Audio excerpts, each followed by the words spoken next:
iya buriya tutitaye ku murongo wa telefone wari ukoresha yaba ari Airtel yaba ari MTN yaba ari wari wose urusha no gukura amayinite kuri MTN ugurira Airtel cyangwa Airtel ugurira MTN burukuguze cyangwa se ukanagura ukagabanyirizwa uko wari usanzwe ugura ariko ugakanda iki gukanda buretse utega amatwi neza wumve urebe ukuntu ugiye kujya ugabanirizwa ufate phone zanyu mbere gukuntu tuzajya tugura amayinite tukagabanirizwa ibagirwa ibindi byo gukanda guhera none fata telefoni yawe ukande akanyenyeri 662 akanyenyeri 1 urwego ubone ibitangaza aho ushobora kugura umuriro amayinite ifata buguzi rya Star Times ukagabanyirizwa burukuguze kanda akanyenyeri 662 akanyenyeri mu rwego uranshimira nyuma ifashe easy and affordable for you kadashya aya basi tureba episode ya 3 yaragonzwe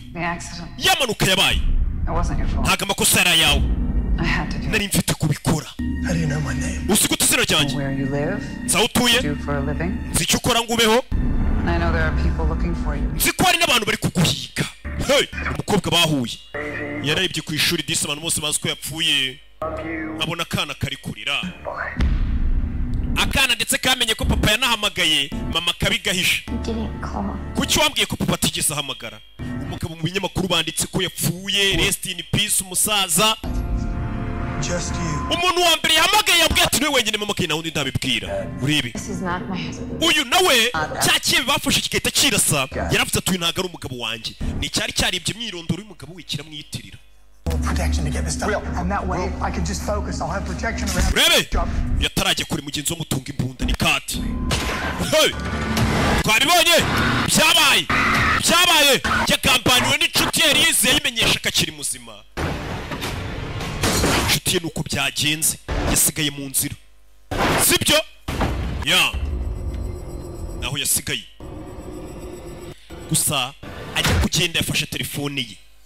Telefone buriya y'umuntu ibirimo ibintu byinshi katururi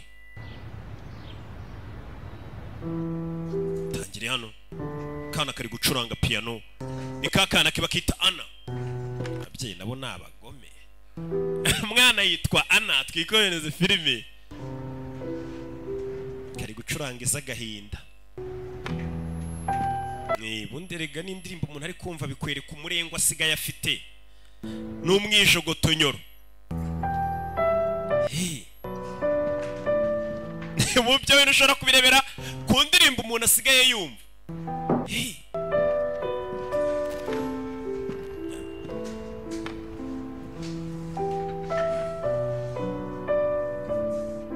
yajano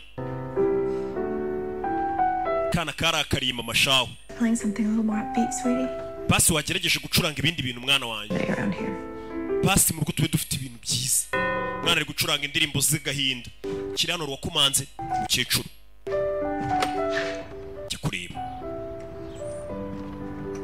rebe uyu ni madamu wa Willie Scott nabafasha Scott, we're with the bureau.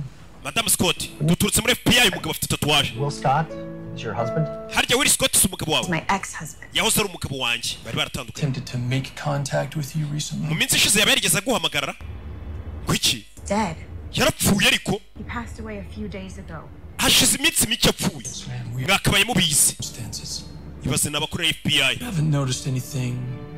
ese nta kintu kidasanzwe waba umaze iminsi ubona ugakeka ushaka kuvuga iki You don't know, tried to get in touch with you. ese umugabo we ntabwo yigeze agerageza kukuvugisha Passing. cyangwa undi muntu wakuvugisha nyuma y'uko umugabo wapfuye why kubera iki ariko it happened hari icyabaye There's nothing for you to worry about, ma'am. nta cyatuma uhangayika I do want to stress, however, that this matter is very important. ntabwo twashaka gutera stress ariko iki kibazo cyari kibiteye n'ingenzi Information regarding your husband's nugira amakuru nayekeranye n'umugabo wawe people that he was spending aho yaba ari days leading up cyangwa abantu yabanaga nabo bya hafi immediately. watumenyesha Will and I divorced 4 months ago maze amezi ane ntandukanye n'umugabo wanjye we've had since was during custody exchange of our daughter duhamagarana iyo agiye kuma umukobwa wanjye cyangwa nkamuha ngo babirirwane Think of anything suspicious, please let us know. we nugira icyo ubona ukeka uzatumenyesha how will I get a hold of you none se nzabahamagara kuki ko mutansikiye nimero zanyu twe dufite izawe humura nyagasani abagabo bacishene yarumirwa gusa kana kumvirizaga kana gacaho kaza kwicara hano mama arumiwe abantu baje kumubaza ngo bakorera FBI kandi bamubaza ko umugabo yapfuye ngo ntago muherukana iki niki kandi nta muntu utabizi ko umugabo yapfuye nuko dutangiye episode ya 3 mwibutsa izi filmu zisanga ku gasobanuyefilms.com yeah bimeze bite rebe umugabo aracyazerera umugina n'uyu munsi nta muntu umwe afite wo kwizera gusa aho twasigiye mwahabonye ndetse izi filmu ukeneye kuzamamazaho uhamagara ku cyiciro gikuru cy'agasobanuro bakita Rock Entertainment 0785688331 sibyo cyangwa mukatwandikira ku mbuga nkoranyambaga zacu ababishinzwe bwombi iki niki baragusubiza katurore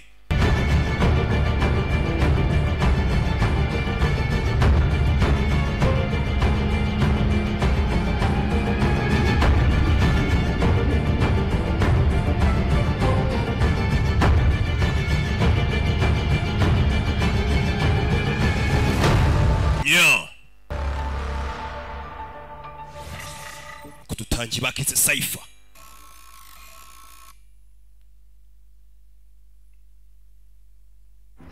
mugabo ari hano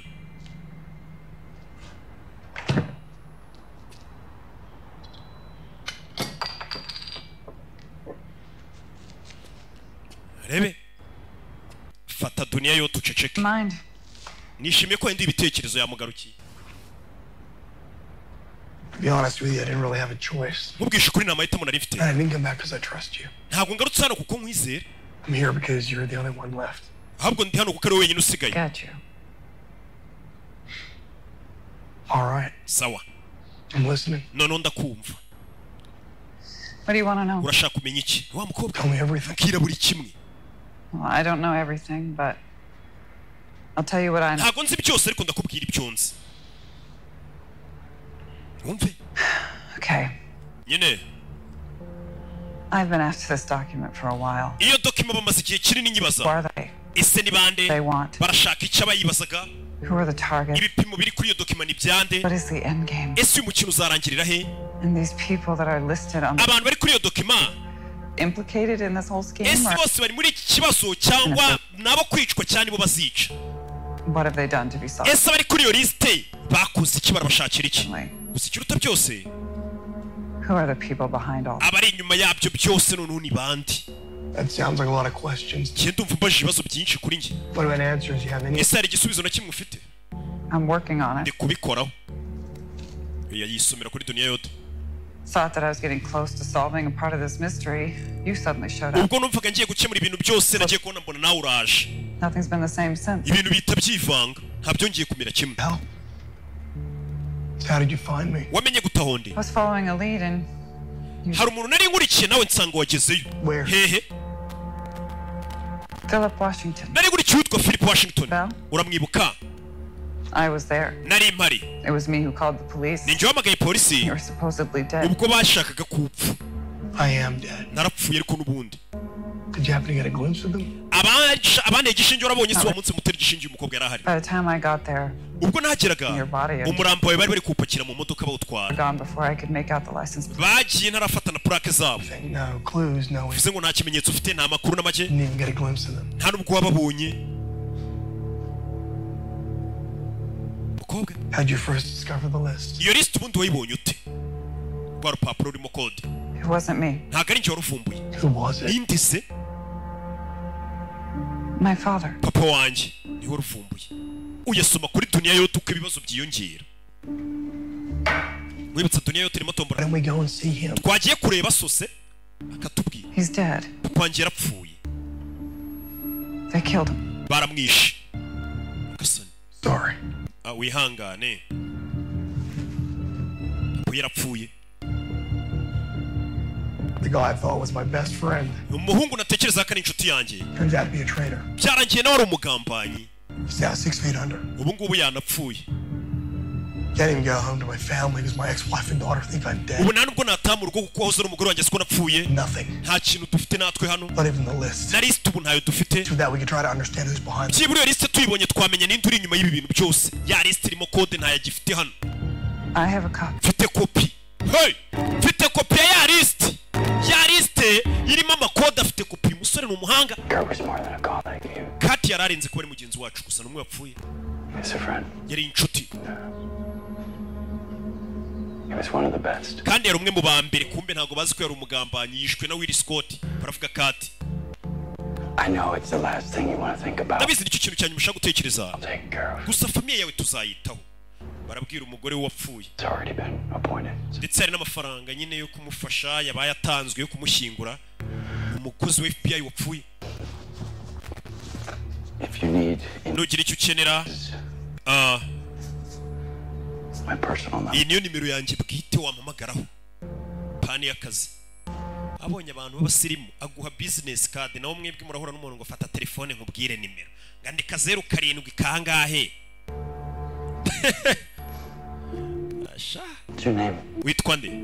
Tommy. Nitwa Tommy, wapfuye yarafite umwana. Tommy, can you take care of your mom? Tommy mama we wazamwitaho. Not a boy. Aho ni sawa.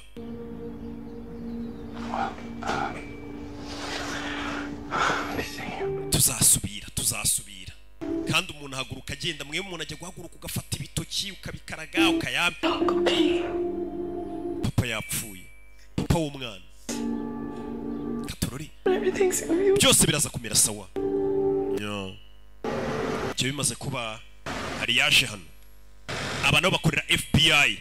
Nabo baracyari mu iperereza ryo bababwiye ngo baze kujya kuvugisha umugore wa Will Scott ngo bamubaze iby'umugabo gukora amashusho babonye, ariko babona none umuntu wagira ngo asanga Will Scott ariko nabo ntibabyemeye.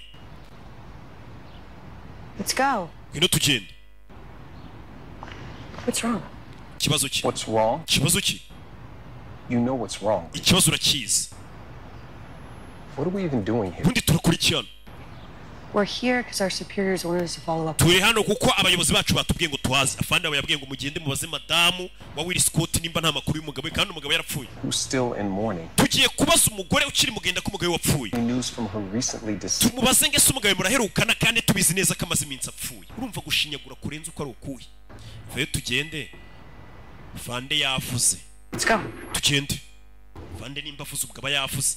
Hari amashusho Fande yabonye abona nubwo atabonaga neza, harimo ikintu cy'igihu n'iki. Vayo. Hakunino. Uyu nawe afitanye ikibazo n'umwana, bafitanye beef. Kana karakariye mama. Nibiri cyubyiri. Kana papa wakamaze iminsi apfuye.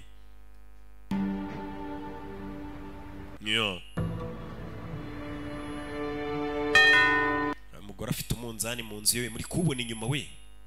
Cyewe. Vayo. Miss Scott. Madam Scott. Soda, this is my partner, Agent Green. Uyu ni Agent Green, turakorana. You have a few questions. Ufite ibibazo biki? What is this? Hasibi ni biki? Is my house the official FBI headquarters? Inzu yanjye yabaye dikota FBI. Kuki? I just spoke with 2 of your agents. Simaze kuvugana n'abandi baturutse kuri FBI mu kanya se. Aba agent? Yes. Yego. 2 agents just Vuganye n'aba agent babiri bameze nk'abo. might ask me if you Baje bambaza ibibazo nk'ibyo muje kumbaza. you're here. Ariko ubwo muri rero namwe reka mbabwire. My ex-husband Wowe ari umugabo wanjye. Scott is Will Scott yarapfuye. No, I haven't seen him Sindongera kumubona. Ntabwo nteka ko nzongera kumubona vuba. unless the FBI believes in ghosts. Kereka nimba FBI yizerera mu mizimu. Sasa FBI yarishe kucyekeranya ivuga ati umugabo wawe uramuheruka, basanze ari n'abandi baje kumubaza bataza bari bo. So this was your father's copy? Bivuze ngo niyo yo kopi ya papa wawe. Uyu mukobwa yari afite kopi. But I always saw it as his death certificate. Ati iyi papuro buri gihe nyibona nk'ari cyo cyatumye papa wanjye apfa. Cya gipapuro kirimo amakode.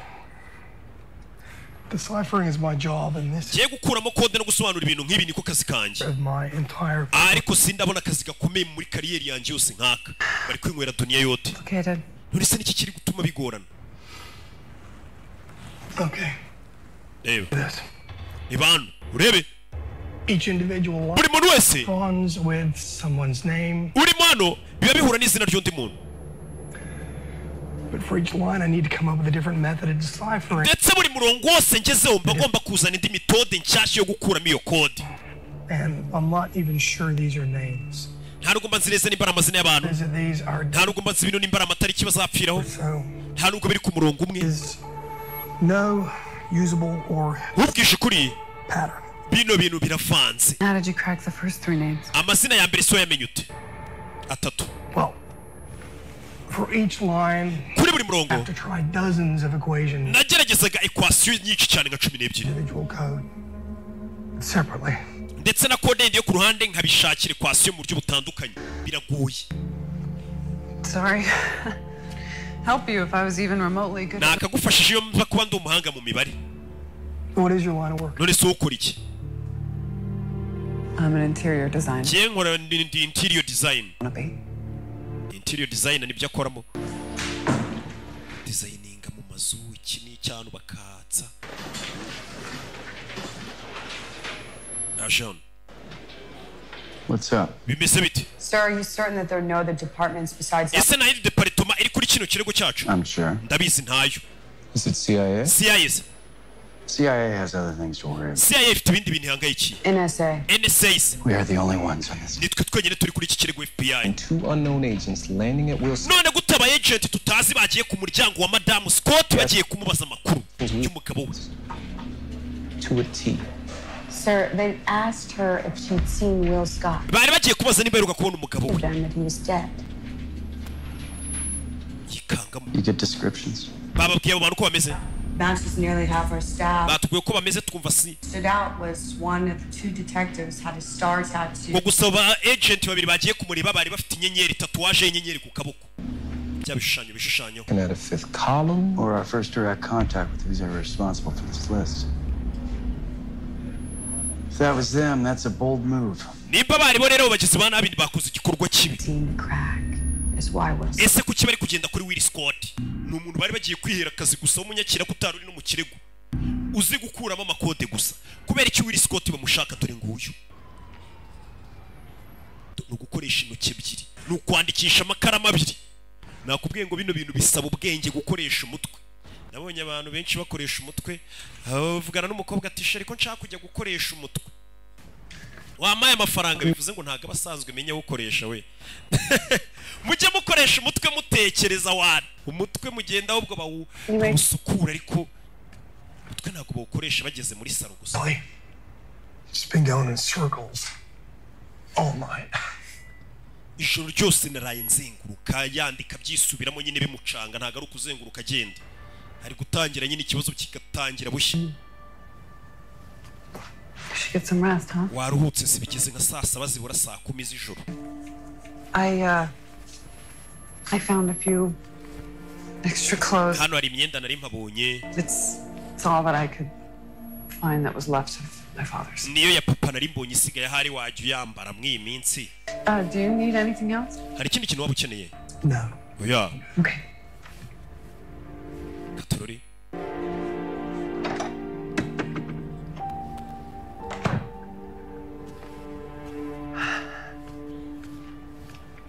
Yeah. Good night. Ramuke. Good night. Ramuke. Ni umukobwa bari kubana mwi minsi.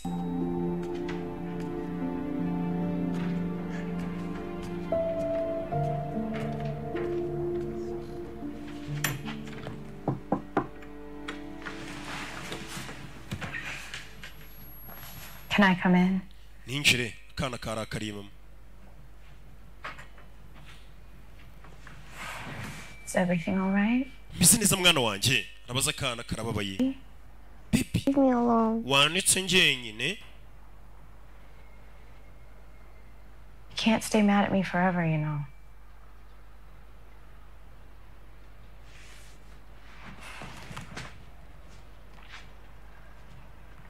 Mommy? Mama.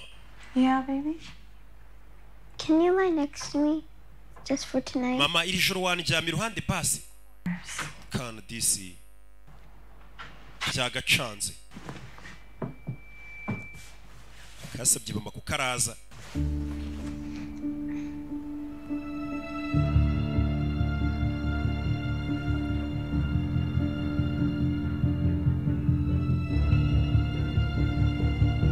Muri iryo joro nawe yaraye hano mu ntebe. Rebe filime.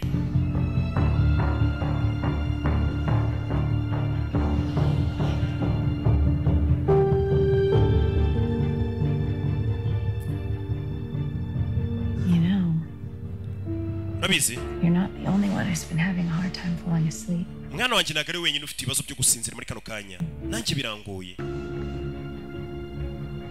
Why does Daddy's parents never come to see us? ese ababyeyi ba papa kuki bataje kudusura Flower. nyine You know, Daddy's parents gotten very... ababyeyi ba papa wawe barashaje cyane Sometimes when people get old, kandi abantu bashaje their bodies can tend to get weak. imibiri yabo iragenda ikamenya ntege nke All the way out in Oklahoma. kandi urabizi batuye muri Oklahoma So, unfortunately, ikibabaje they've gotten so weak they can't come visit us. babaye bananyantege nke ku buryo batabasha kugera ngo badusure Why don't we go visit them? twese kuki tutajya kubasura ikibazo nimba bataza kudusura ahubwo icyo gitekerezo ni cyiza uyu yafashe ya telefone sasa ni ya telefone yakuye kuri wa mugabo wapfuye ni kati yari umugambanyi yakoranaga n'abagambanyi ndetse yaragiye kumujyana wa wundi wari inshuti ye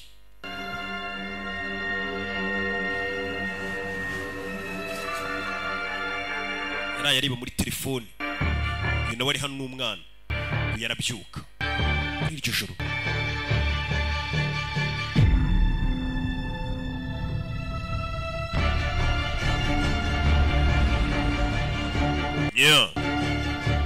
zani iyi telefone areba ahantu yayihisha aza korakora hano ni telefone ashaka kureba ahantu yayihisha iyi telefone yayambuye umugabo wavuganaga n'abamutumye uyu telefone ndayitsimba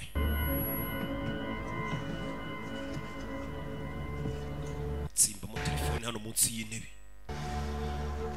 ari kubana n'umukobwa atazi I know, I'm sorry to bother you so late. It's just... Mbere kukubangamira bwije. Na fande wa FBI. Things aren't good to hear. Ibintu ntabwo bimeze neza hano. No, I'm not putting the full blame on you. Ntabwo nshaka kubigushyiraho byose ngo mbikurenganyirize. But that was your tip that led us there, and God knows if I didn't listen to you, my agents would still be alive. Ati buri cyuma ya makuru habereka amaraso. Iyo nabikora ngo nkumvire aba agent bandi bari kubakira bazima. I want you to know what's going on. Ndashaka kumenya nibiki bijya mbere hano. People are asking questions and I could get in a lot of trouble. Mbere yuko nisanga mu bindi bibazo. To know if maybe there's something you're hiding from me. Ndashaka kumenya niba nta kintu uri kumisha uyu nafande wa FBI sinzi nitari guhamagara. Ninde? No. Oya. Listen, calm down. Bantu nyumva ariko tuzi. You've been very hard to get a hold of ever since the kuva ryaturika ryaba biragoye ku muntu yaguhamagara ngo akubone. I mean, very convenient. None ubwo ngo uhamagaye bigacamo ni sawa hano hari undi uri gukuramo kode. Uyu muyobozi wa FBI. Okay. Well, I need to see you. Okay, nyeneye kukubona. Afungura ngufu hano. Ejo tubonane. Same place. Yego ahandi dusanzwe duhurira. Okay. Bariho bahurira. Good. Byiza. See you then. Tuze kubona nayo noneho. Uyu na fande wa FBI. Wibuke ni nawe bahaye amakuru y'ahantu bira byose byari binakira gipapuro cyari kinyanze kuvuga wamuhaye amakuru. Gaturori. Barakwereka.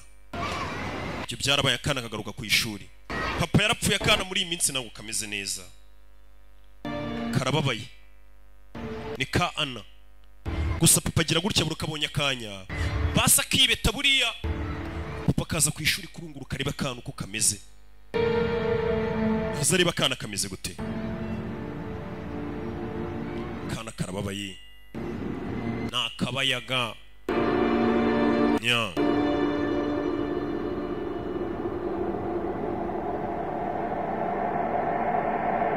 Kana guhindukira gutya papa. Kabonye papa. Cyewe papa rije. Tugaruke hano. I got 9 dead agents now. Mfite aba agent 9 bapfuye. Bitewe n'ahantu wambwiye ngo na warehouse wandangiye. Umukozi mubi yarenganye ibikoresho bye. Nanjye ubwo ari amakuru nari nishize mu kangaratete. Ariko abishyuye ubuzima bwabo n'aba agent banje niwo muhaye amakuru y'umusaza. I can't seem to shake this feeling of regret. Like ni gute numva buri munota ndi kwicuza. I did something bad. Like somehow this. Nta hari ngiye wakoze ikintu kiba amakosa yanjye. Robert. We don't always regret the bad things we do. Nta giteka twicuza ibintu bibi dukora. But sometimes we regret things we do. Twicuza ibintu byiza dukorera abantu babi ibaza ariko. hari igihe ngo twicuza ibintu byiza dukorera abantu babi aho kwicuza ibintu bibi twakoze nabyo birashoboka ntabwo buri gihe wahora wicuza ibintu bibi wakoze n'igihe wicuza ibintu byiza wakoreye abantu babi ese hari ikintu utari kumbwira That's insulting. mbese muri kunuka I need to know. nkeneye kumenya You're behaving as if we have no history. uri kwitwara nkaho nta mateka dufitanye mwana I'm trying to solve a case. ndi kugerageza gukemura ikirego kiri hano uyu ni wa FBI yuriwemo aya makuru y'ahantu hari rwa rwandiko hari n'ikihebe barahageze barahaturikira That it was important. Yeah, but did you know? Robert, I want answers as much as you do. cye ntabwo nari mfite ibisubizo nk'ibyo ushaka Can you help me solve this or not? fasha rero kino kibazo tugikemure cyangwa umbwire niba bidashoboka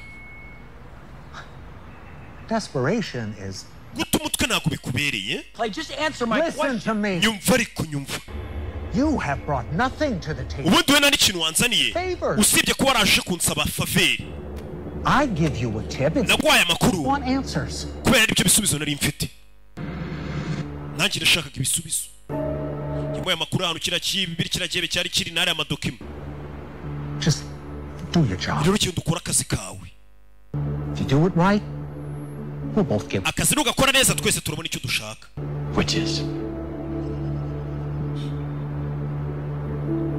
peace of mind. icyo dushaka kandi ni amahoro yo mu mutwe nta kirenzeho uyu niwe murangiye ati ikibe kiri hano agiye yohereza aba agent we dutangira filime Will Scott. ese umugabo bita Will Scott waba umuzi Will Scott uramuzi niyo magambo yamubajije uriya mugabo bari bagiye guha akazi ko gukuramo kode Match. The marking on the victim's prosthesis corresponds with your hospital.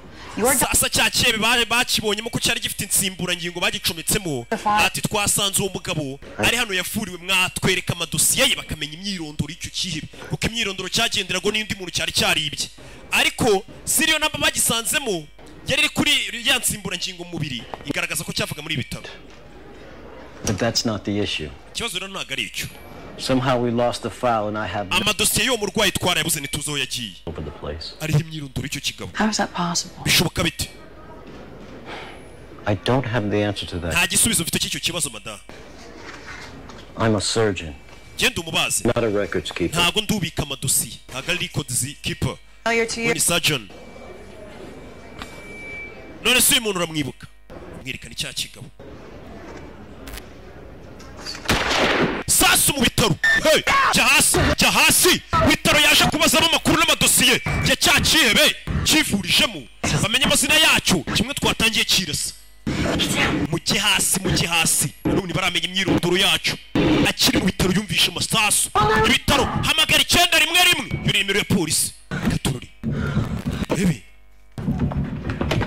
hey uyu ni Riz Gasani uraza kumera sawa uyu bamurasiye kwa muganga komeza imbere numva uri dore urashe uyarakurikira urashe mu bitaro acaho gatururi hey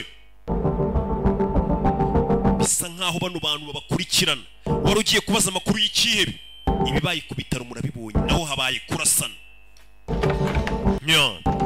ariya amadosiye cyangwa se kiriya gipapuro twabonye cyanditse mu makode menya ibiri hatari byiza na gato gatururi Where's the doctor? muganga ari hehe Where's Dr. Cody? muganga Koti ari hehe wa muganga yari ari kuvugisha umwirabura umwe ufite amakuru avuga ati uwo muntu muganga uramubonyera Nyagasani muganga yisaburirwa irengero nawe bisa nk'ubu bagizi ba nabi cyasaba biri inyuma kubamenya kizira gatururi hey nakonina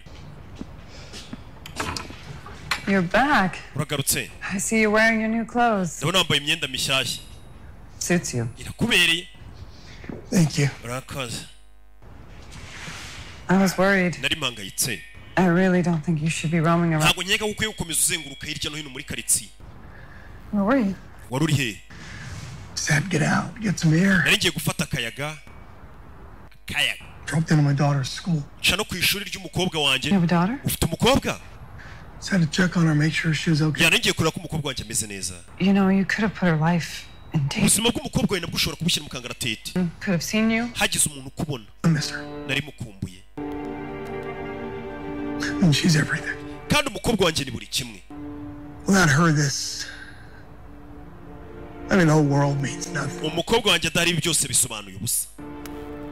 Just a little angel. Ni marayika wanjye muto. I mean, she's tough, but she has a heart of gold.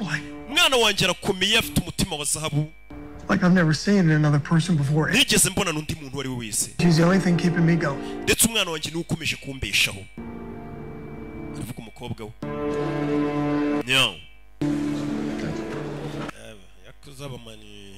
Hako nino. Yashan. The prosthesis we found in Alex Mays' upper right shoulder turns out to be a dead end. Yansimbura ngingo twasanze muri mugabo. Byabaye nk'ari ryo herezo minya nta yandi makuru yetuzongera kubona. We provided them. Sounds like someone made sure the records of Alex Mays' surgery were erased before we could track him. Bisa nkaho uriya mugizi wa nabi yabanje gusibanganya ibimenyetso by'uwo mugabo Alex Mays mbere yuko tuhagera. Alex Mays yimyiri ko kirakeye bakitaga ariko nayo ni imyirondoro cyari cyaribye. He's a good man. Kati wapfuye ari umuntu mwiza. Seemed like he was acting a little strange before his accident. Ariko mbere yuko iriya manuka iba yapfiremo Kati yari ari kwitwara mu buryo budasanzwe. Started keeping to himself. Bisa nkaho ari ikintu cyari kiri kumurangaza cyangwa kumubangamira akabyihererana. That was bullshit. I guess. Kurt was never an introvert. Kati ntabwo yajyaga yihererana amakuru. Somebody scared him. Bisa nkaho ari umuntu wamuteye ubwoba. Who verified the identity? Ubundi tubanze tumenye Kati ajya gupfa yarakurikiye Will Scott yanamugambani. Just be done with this shit. Be done with it? Are you listening to yourself? Bino tube tubyihuri uri kwiyumva ariko ngo tube tubyihuri. 9 agents have died. What? Aba agent ikindi bapfiriye kuri iki kirego gusa. That has to be an all-time low for the bureau. Ndetse bizahoraho igihe cyose icyo gihombo tugize muri iyi biro yacu. We've barely made any progress. Noneho nta hantu turi kujya mbega ntaho bari kuva naho bari kujya kuri iki kirego ngo bavuge ngo wenda bari gusatira. I have lost some of my closest friends from this case. You don't tell me about it. Don't with it. Naburi inshuti zanjye za hafi muri iki kirego. Ntumbwire ngo tukiveho. I agree with you. Turemeranya ariko. Turemeranya. Wisi. Turi kumwe. Oya. Umukobwa yarakaye. You think this isn't hard for me? Urakeka njye ntabwo bingoye. Those were my best. Buriya bose bapfuye nanjye bari inshuti zanjye. Bari bameze nka famiye. And you. Kandi nawe. I care about you. Erega nawe nkwitaho Liz. I want you to know I'm here. If you need anything. Ndetse mba ngira ngo umenye ko mpari igihe cyose wagira icyo ukenera. Nabakorana. Dusubire mu kazi. Have you seen Robert? Robert wamubonye. He was here earlier today. Yari ari hano kare. Ntabwo wamubonye. Uyu kurebamo hano. Byabacanze. Ntaho bari kujya ku kirego cyabo ngo bavuge ngo wenda ro bari gukeka, hari aho bari kugana wapi. Kirego gisa nk'icyabacanze cyahagarariye hamwe. Yo. Ikirego cyabo cyose gisa nk'igishingiye ku gipapuro kirimo amakode. Icyo gipapuro dore ngiki. Uyakomeje gukuramo kode agerageza. We've been at this for hours. How about a dinner break? Tumaze amasaha turi muri ibi twagiye kurya. Oya. Scarlett, just give me something. You need it. Scarlett wagize icyuma. What I need to do is crack this code. Reka no kode mbanze nyikuremo. Suit yourself. Okay. I'm gonna order a pizza. Reka ntume pizza muri resitora bita Gift nibo bagira pizza nziza hariya mu mujyi buriya. Breakfast icyo kurya cya saa sita ibintu byose ubundi ni muri Gift. Million Scarletts in the United States. Baje kubona izina ryitwa Scarlett kandi ba Scarlett ni nka miliyoni nyinshi cyane bitwa gutyo muri Amerika. Baje kubona izina rimwe ryitwa Scarlett. Why don't you move on to the next one and jump around? Ngo tumusimbuke rero. Because it's a person, Claire. Uyu ni umuntu. Just jump around this. Umuntu ntabwo bamusimbuka.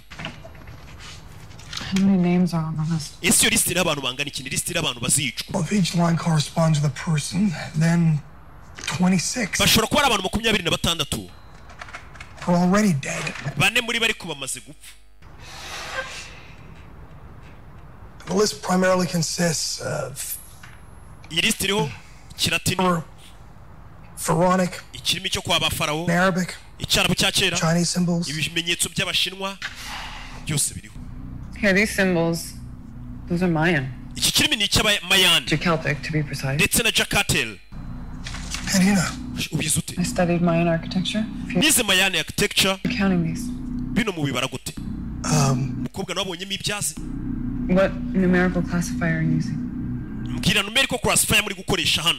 Well. What? Rebe. It's flat. The list, it's flat. urabona iyi list ibisa nk'ibitambitse uravuga iki In the Celtic language, iyo uri kusoma ikimi cy'abacakatani different numerical classifier when counting flat. ukoresha uburyo ibintu bitambitse mu rwego rwo kubara imibare yabo cy'imbere kuko gatangira kumusobanurira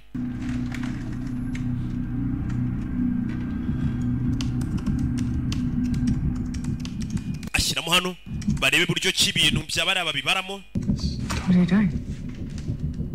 Just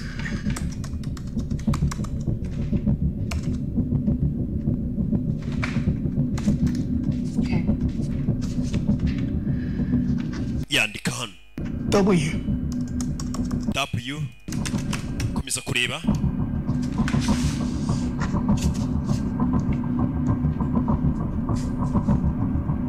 do biramufasha komeza kugira you're a genius.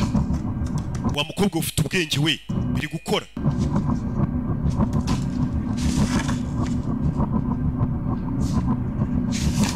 Watkins? Scarlett Watkins. Bingo. Okay, where do you live, Scarlett Watkins? atuye hehe amakuru batangiye kuyabona Scarlett Watkins zina bararibonye zina barikuyemo. You have your own law firm in North Hollywood. uyu mugabo mu majyaruguru ya Hollywood ahafite cabinet d'avocat ye baramubonye reka bari we tujya kureba n'undi uri kuri list kandi iyi ni hit list twabonye ni list abantu bose bari bagomba gukwicwa. babonye witwa ngo Scarlett Watkins bahise bamenya ko afite cabinet d'avocat mu majyaruguru ya Hollywood niho bagiye kujya tururi tuvera tugaruke hano ku cyicaro cya FBI bano nabo batonganyemo. Hey. we yeri kunywa niyoko n'itabi bita niyoko nabonye mu Rwanda ryarahageze nari biri cyane. Quit. nari nzi ko waretse itabi. I did. yego narariretse. Not starting up again.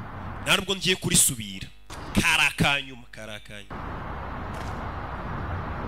Look, va I'm sorry. mbabarire I shouldn't have lashed out on you. I was ntabwo nakabaye nakubwanukiye ngo gutonganye. angry, I should say. nari mfite ubwoba cyangwa se narakaye sinzi uko nabivuga.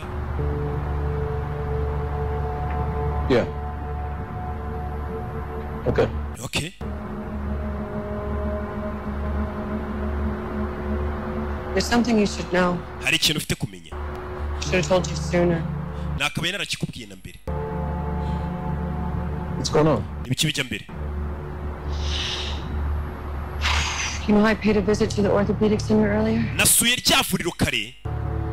And you told me that was a dead end? wambwiye ko ariho birangiriye ariko byaducanze. Yes and no. birashoboka cyane binashoboka. Care to elaborate on that? wansobanurira neza. Promise me. nsezeranye Stays between us. kubera ibigume hagati yanjye nawe. I don't know who I can trust anymore. ubu ntabwo nzi undi muntu nakwizera ubu nonaha. I know I can trust you. urabizi we nakwizera sibyo. urebe ako nino bano nabo hari bamaze kumenya umukobwa hari amakuru ngo yabonye bano bahise baza hano. Okay, here we are. urabizi ni mu rugo rw'ababonye kuri liste bisa nk'aho ari ugomba gukurikira mu bagomba gupfa. Access to her cell phone, we're gonna need everything. Emails, text, turaza gukenera email message social media, imbuga nkoranyambaga zabo everything on my desk within mu masaha abiri byose mbibone ku meza yanjye. What's the latest? mugeze he? We mapped out every possible whereabout Will frequented leading up to his disappearance. turi kugerageza guhuza ahantu hose afite aho hahuriye n'uriya mugabo ko yabuzemo. Nothing on that end. We visited his old place and found out from his ex-wife about him moving out a few months back. Unfortunately, twasuye umugore w'uriya mwigizi wa nabi dusanga yari agiye kwimuka. And we used the database of over 24 real estate agencies in Los Angeles, linking the name Will Scott to rental agreements, and the results were positive. We have an address. ndetse Will Scott twamaze kumenya n'ahantu yari atuye. as of yet. All right, let's go. Come on, right now. aturere bahita bacaho. Do me a favor. Turn this place upside. umva uraho hantu nimuhagera urugo rwose murushyire hasi mbega mu rusake buri nguni yose. There, I saw him. genda arahira nabonye papa. Listen, ana I know this has been wa mwana ndabizi bino bintu birakugoye difficult for me to ariko nanjye birangoye kana kari kubwira mama ngo nabonye papa uyu munsi. accept the truth about your father. The sooner you can start healing. nuko utarakira neza ngo utangire kwakira ko papa yapfuye ariko nawe wabonye. Sometimes rimwe na rimwe things can play tricks on us, ubwonko nabwo bujya budushuka especially in times of sadness. cyane cyane mu gihe cy'akababaro hari igihe ubona umuntu we wapfuye ukongera ukamubona Because one day we'll be able to smile and be happy again when we think of usihangana umunsi umwe tuzongera tubashe guseka It's just gonna take some time, baby. gusa bizatwara igihe baby How much time? igihe kingana ikize Well, that depends. bizaterwa But I know talking about it definitely helps. I just don't want to talk about the sad things. Okay. We can talk about the good things. cyese nshaka tuganira ibintu bibabaje okay tuganira ibintu byiza Let's tell each other what we miss most about you. reka no twese tuganire tubwirane icyo buri umwe akumbuye kuri papa ariko ibintu byiza gusa sibyo ngo nibyo bagiye kuganira umbwire ibintu byiza ukumbuye kuri papa wawe wapfuye nanjye nkubwire mama n'umwana I'll go first. reka mbanze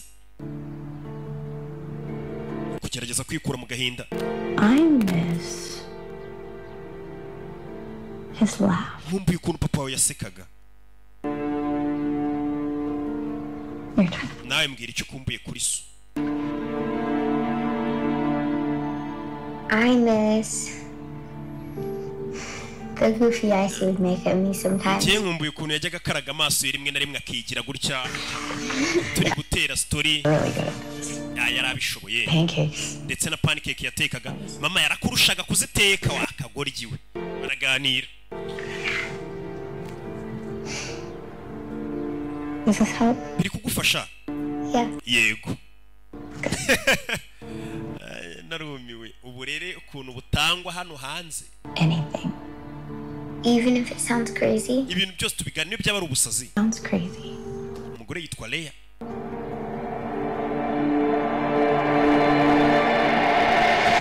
umugabo yaje hano urebe filime dore aho yaje mbere na mbere yaje mu rugo rwe Your daughter, she's cute. umukobwa we ni mwiza yabanje kuza mu rugo rwe kandi FBI yamaze kumenya urugo uyu mugabo yabagamo mbere Just in case. amaze gutandukana n'umugore we ngo urugo yagiye kubamo nirwo yabanje gucamo abanza apakira ibyo apakira ubundi ajye kureba uwo mugabo babonye ugiye gukurikira mu bicwa bajye kumureba nyuma Who's that? uwo ninde urubumvishe hey mu nzu ye FBI yahamenye kandi bazi ko uyu mugabo yapfuye filime bizi twagiye FBI yavuze ati inzu ye baze bayicurike bamenye akantu ku kandi hari abinjiye hano mu rugo rwe rwa Will Scott yatandukanye n'umugore ahitaza kurubamo dore nguyu That door is supposed to be locked. uyu muryango wakagombye kuba ari ufunze Something's up. harimo ikibazo hano hantu harimo ikibazo dore umugabo ari gucika hey nta muntu umwe wo kwizera we yagerageje guhamagara muri FBI w'inshuti ye yashatse kumwiyicira ntanswe bano none hatanazi batari inshuti ze bo muri FBI umugabo ari kuba kwipa nta muntu umwe ashaka amenya ko akiri muzima ataramenya ibyiriya list bimeze bite abantu bazi ko yapfuye inzu ye bayigezemo ari kumanuka na mukobwa gatururi umugabo cisheni Clear?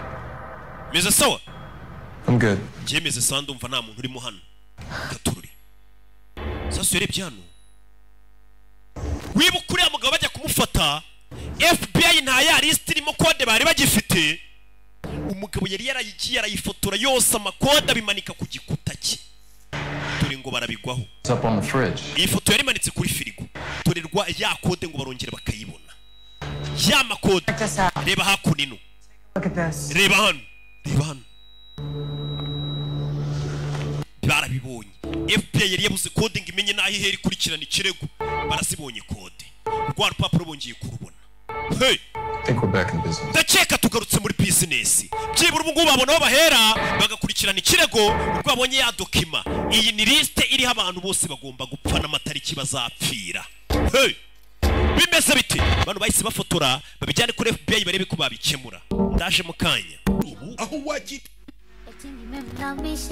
ntabwo bisanzwe mu mujyi wa Kigali kuko kuri ubu aho wakirira inshuti mugasangira mwisanzuye hafunguye imiryango, ariko kandi ni ngombwa ngo nawe ubwawe wifate neza usohokera ahantu hagezweho muri Kigali habereye ijisho, aho witegeye ibikorerwa mu murwa mukuru w'u Rwanda. Mwabamenye nka Gift Supermarket kwa Rubangura, ubu noneho hagezweho Gift Restaurant, aho serivisi baziho kuvira izina warimenya zigenda zihinduka zaguka kandi zinarushaho kunogera abahagana, yaba ari breakfast, lunch, pizza, coffee, juice cocktails ndetse n'agasembuye byose ni standard. Dusange mu mujyi rwagati mu nyubako ya Kigali City Tower hariranga kuko hari terrace irahirengeye mu mitako ibereye ijisho. Duhamagare kuri 0788 tugukorere home delivery cyangwa booking.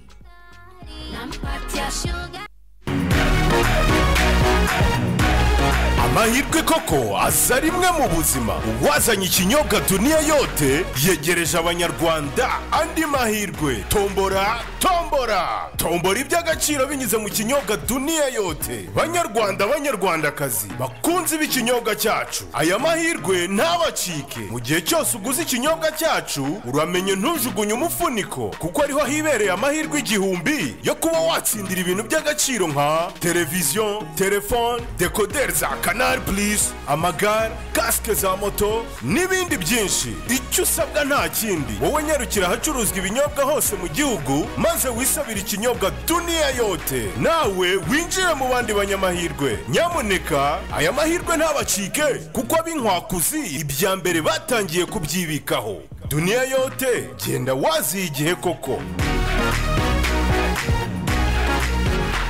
Jya wicara mu nshuti zawe bakavuga uruzungu ntugire na kimwe utoramo, nuko hari ibanga bakurushije utamenye. Bagutanze kumenya ishuri Action Driving and Language School. Reka nanjye nkwibira ibanga, gana ishuri ryacu Action Driving and Language School ubashe kwivugira indimi nk'uwavukiyeyo: Igifaransa, Icyongereza, Igiswahili n'Igishinwa. Kuri baba ndi mwifuza kujya mu mahanga namwe tubafitiye impamyabumenyi cyangwa se certificate nka TOEFL, IELTS, na TEF. N'abakeneye kwiga computer ntago twabibagiwe. Action Driving and Language School kwigisha amategeko y'umuhanda kubashaka provisoire, kwigisha gutwara ibinyabiziga kubashaka perime kandi mu gihe gito. Wadusanga mu mujyi wa Kigali mu nyubako ya Shike muri etage ya mbere umuryango 45C, cyangwa se ukaduhamagara kuri 078 72